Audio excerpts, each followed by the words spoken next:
नमस्कार दोस्तों, sweet Hindi inspired में आपका स्वागत है।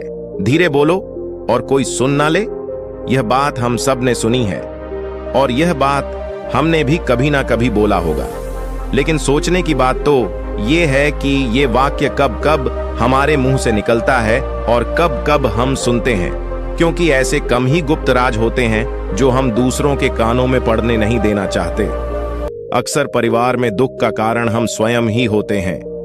हम इस बात को देख पाए भले ना देख पाए, पर ये असल सत्य है, क्योंकि जाने अनजाने मूर्खतावश हम खुद ही अपनी वो बातें दूसरों को बता देते हैं जो हमें कभी भी किसी दूसरों को नहीं बतानी चाहिए। और वही बातें जो जाने अनजाने हमने किसी दूसरे के सामने बता दी थी, वही एक दिन हमारे दुख का कारण बन जाता है या वही हमारे झगड़े का कारण बन जाता है। और फिर बाद में हमें पछतावा होता है कि मुझे यह बात किसी को बतानी नहीं चाहिए थी। मेरी ही गलती हुई कि मैंने जाने अनजाने ये बात सभी को बता दी थी। इसीलिए आज की जो बौद्ध कहानी मैं आपको सुनाने वाला हूं, इसे सुनने के बाद आपको 7 ऐसी बातें पता चलेंगी जो आपको कभी किसी को नहीं बतानी चाहिए। तो चलिए कहानी शुरू करते हैं। एक समय की बात है। एक नगर में सोनू नाम का एक युवक रहता था। वो युवक बहुत गरीब था। 2 वक्त की दाल रोटी भी बड़ी मुश्किल से उसको नसीब होती थी। किसी काम की तलाश में दिन रात भटकता रहता था, पर उसे कोई काम नहीं मिल रहा था। फिर एक दिन उसने अपनी पत्नी के सामने अपनी सारी समस्या बता दी। उसने अपनी पत्नी को कहा कि मैं जिस जगह भी काम मांगने के लिए जाता हूं तो हर कोई मुझे यह कहकर काम नहीं देता कि हमारे यहाँ कोई काम की जरूरत नहीं है।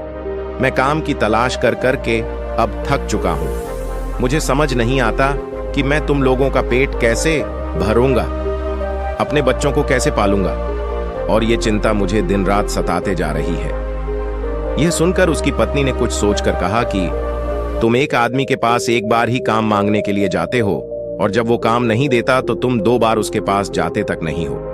अगर तुम्हें उनसे काम लेना है तो तुम्हें हमदर्दी या अपनापन जतानी होगी। तुम्हें उनसे हमदर्दी हासिल करनी होगी, अपनी गरीबी दिखानी होगी, ताकि वो लोग तुम्हारी मजबूरी समझकर तुम्हें काम पर रख लें। इसीलिए शर्म मत करो, उन्हें अपनी मजबूरी बताओ, अपनी गरीबी बताओ, और इसी उपाय से तुम्हें काम मिल सकता है।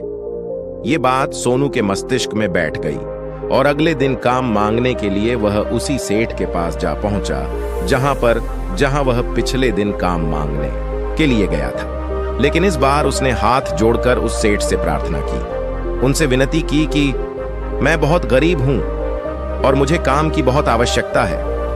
आप जो कुछ भी देंगे उसमें संतुष्ट हो जाऊंगा। कृपया करके मुझे अपने यहां काम पर रख लें। उसकी ये हालत देखकर उस सेठ ने उसे अपने यहां काम पर रख लेटा है और उसे कम वेतन उसे देता था। ये बात सोनू के मन को बहुत दुख होता था। वो दूसरों से ज्यादा मेहनत कर रहा है और उनसे कम वेतन पा रहा था। इससे उसके आत्मसम्मान को बहुत गहरी चोट पहुंचता था। अब धीरे धीरे उसका मन अपने काम से हटने लगा।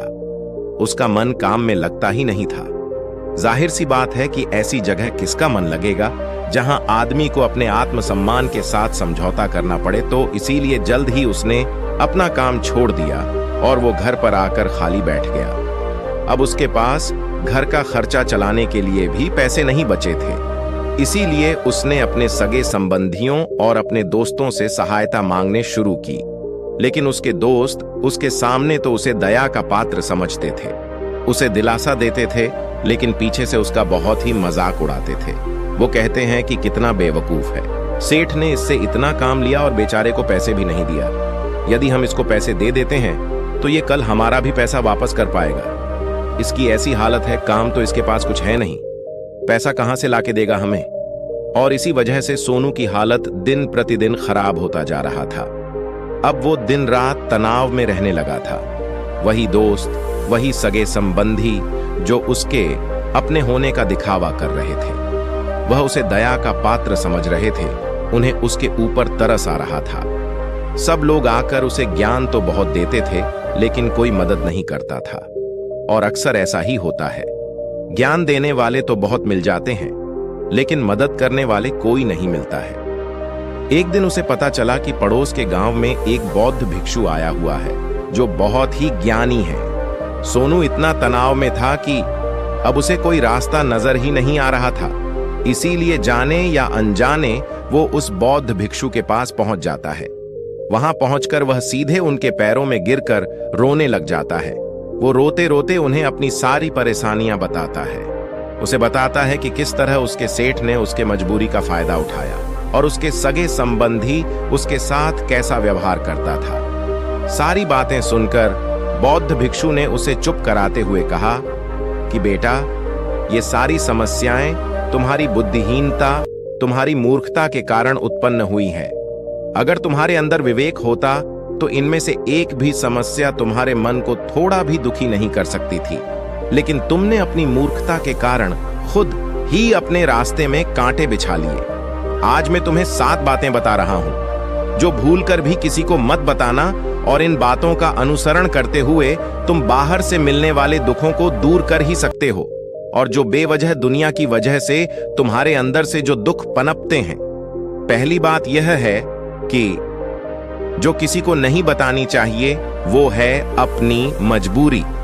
अपनी मजबूरी का दिखावा करके दूसरों का दया पात्र बनके उसकी सहायता लेने की गलती भूल से भी मत करना।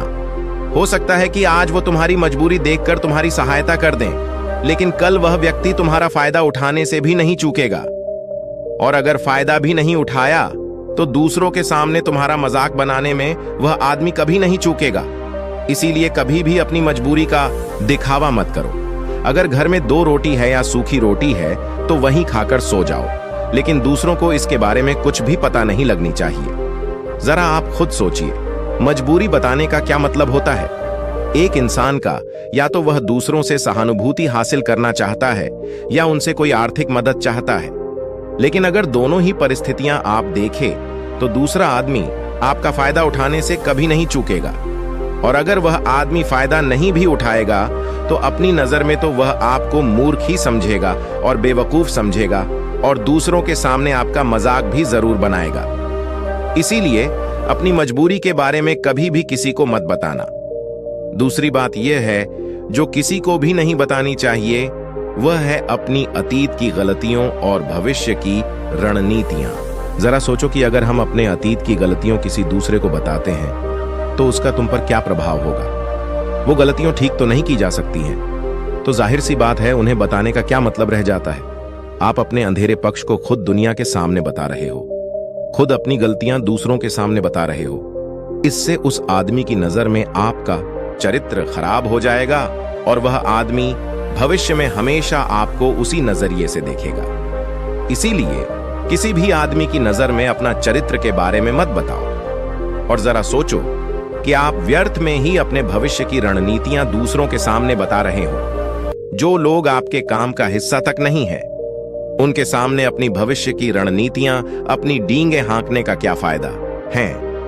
वह लोग आपकी सहायता तो नहीं करेंगे, लेकिन आपकी भविष्य की रणनीति में बाधा जरूर डालेगा या बाधा जरूर बन सकता है।